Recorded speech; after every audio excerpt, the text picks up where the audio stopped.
સુરતના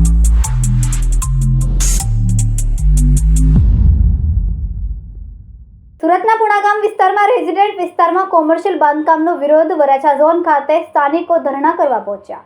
સુરતના વરાછા ઝોન ખાતે સ્થાનિક રહેવાસીઓએ પુણાગામમાં રેઝિડેન્શિયલ વિસ્તારમાં ચાલતા કોમર્શિયલ બાંધકામનો ભારે વિરોધ કર્યો હતો। આ અંગે ઝોનલ અધિકારી પાસે ધરણાની પરવાનગી માંગવા માટે લોકો મોટી સંખ્યામાં એકઠા થયા હતા। સ્થાનિક લોકોનો આક્ષેપ છે કે આ મુદ્દે અનેક વખત વરાછા ઝોનમાં રજૂઆતો કરવામાં આવી છે, છતાં હજુ સુધી કોઈ યોગ્ય નિરાકરણ આવ્યું નથી। સ્થાનિકોના જણાવ્યા અનુસાર પાલિકા અધિકારીઓએ આ ગેરકાયદેસર બાંધકામને ડિમોલેશન માટે ભલામણ કરી છે, પરંતુ કાર્યવાહી કરવામાં મોડું કરવામાં આવી રહ્યું છે। ઉપરાંત મોટી વ્યક્તિએ 3 કરોડમાં સેટિંગ કર્યાનો આક્ષેપ પણ સ્થાનિકો કરી રહ્યા છે।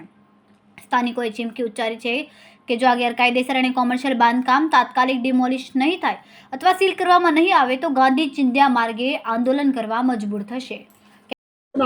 મારું નામ મનીષ વાઘાણી છે। મનીષભાઈ, અત્યારે રજૂઆત લઈને આવેલા છો, શું છે? હું 1.5 વર્ષથી સતત આ લોકોને આરે એસએમસીના કમિશનર મેડમ છે અને અહીંના ઝોન ચીફ સિટી એન્જિનિયર ભગવાકર સાહેબ અને પહેલાં કાર્યપાર એન્જિનિયર કમલેશ વસાવા આ લોકોને વારે ઘડીએ રજૂઆત કરી મેં કે ભાઈ આ રેસિડેન્ટ વિસ્તારની અંદર તો પહેલાં પ્રથમ તો ઇન્ડસ્ટ્રી હોય જ ન જોઈએ, કોટેજ ઇન્ડસ્ટ્રી પણ આ લોકોએ જરૂરી ઉદ્યોગના નામે એક મોટા ગજાના અધિકારીએ મોટા ગજાના રાજકીય માણસે આ 3 કરોડ રૂપિયા લઈ અને આ કોટેજ ઇન્ડસ્ટ્રી મંજૂર કરાવરાવી છે। મંજૂર તો કરાવી નાખી છે, પણ અત્યારે ગેરકાયદેસર 5-5, 6-6 માળ લઈ લીધા છે। હવે એ વિસ્તારની અંદર અમુક રોહિંગ્યા અને બાંગ્લાદેશી મુસલમાનો જે છે વિધર્મીઓ એ લોકોના રહી રહ્યા છે અને જે મેં શુક્રવારને દિવસે 35 લોકોના ફોટા હોતી બધે મોકલ્યા એસએમસી અધિકારીઓને કે અહીંના જે આજુબાજુમાં 7-8 સ્કૂલો છે એ બહેનો દીકરીઓ છોકરીઓ છે, મારા પણ 6 દીકરા દીકરીઓના ભણે છે, તો એની સુરક્ષા શું? કાલ સવારે પુણા વિસ્તારની અંદર 5 વર્ષની 7 વર્ષની દીકરીઓ માટે પણ બનાવ બની ગયા છે બળાત્કારના, તો અમારે શું કરવું? તો આ લોકોને હકીકતમાં અમે વારે ઘડીએ રજૂઆત કે જાડી ચામડીના અધિકારીઓ એવું કહે છે કે અમને ઉપરથી રાજકીય લોકોના દબાણના હિસાબે અમે કાંઈ કરી નથી શકતા, અને અમુક જગ્યાએ તો શાસક પક્ષના નેતાના પણ નામ આ લોકોએ અમુક લોકોને આપ્યા છે, મેયરને પણ નામ આપેલા છે, પણ અમે મેયરને પણ મેં ફોન કરેલો કે ભાઈ સાહેબ આ તમારું નામ આયા સ્પીકરમાં નામ આપે અધિકારી આપે છે, તો આ કઈ રીતનું ઓલું કરે?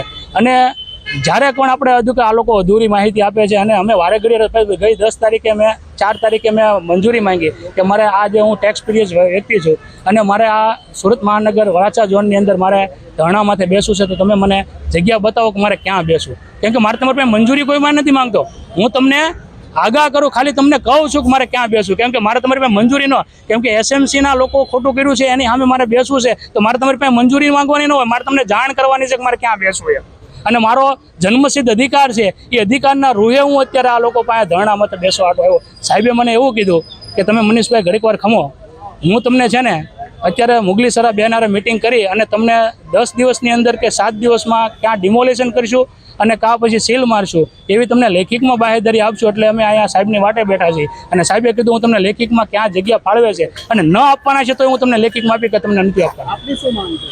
મારી એવી માંગ છે કે જે કોટેજ ઇન્ડસ્ટ્રીના નામે જે આ લોકોએ ગેરકાયદેસર બાંધકામો જે કરી નાખ્યા છે એ હકીકતમાં નેસ્ત નાબૂદ થવા જોઈએ, અને જે આ લોકોએ જે ખોટું કાર્ય કરી રહ્યા છે એવા અધિકારીઓને હકીકતમાં સસ્પેન્ડ કરવા જોઈએ। આ લોકો ખાલી સસ્પેન્ડ નથી કરતા, આ ઝોનમાંથી બીજા ઝોનમાં ખાલી મૂકે છે, એટલે અહીંયા ભ્રષ્ટાચાર કરતા ઓછા છે એટલે બીજી જગ્યાએ ભ્રષ્ટાચાર કરે છે। આ કમલેશ વસાવા છે એનું શું થયું? એને મેં કેટલી વખત રજૂઆત કરી, અને અમુક નાનો માણસ તમને કહું એસએમસીની જગ્યા ભાડે રાખતો હોય છે, તો એને જ્યારે એ એસએમસીની તેજુરીનો પૈસા 18% જીએસટી ભરે છે, તો અધિકારીઓ જાડી ચામડીને એમ કહે છે તમારે પૈસા ભરવાની જરૂર નથી, તમે એમને ચલાવો અને અમને ગીંજામાં પૈસા આપો। આવું શું કરવા આ લોકોને ખોટું કાર્ય કરો? એસએમસીની તેજુરીમાં તમારે શું કરવા આવી રીતે નુકસાની કરાવરાવી છે?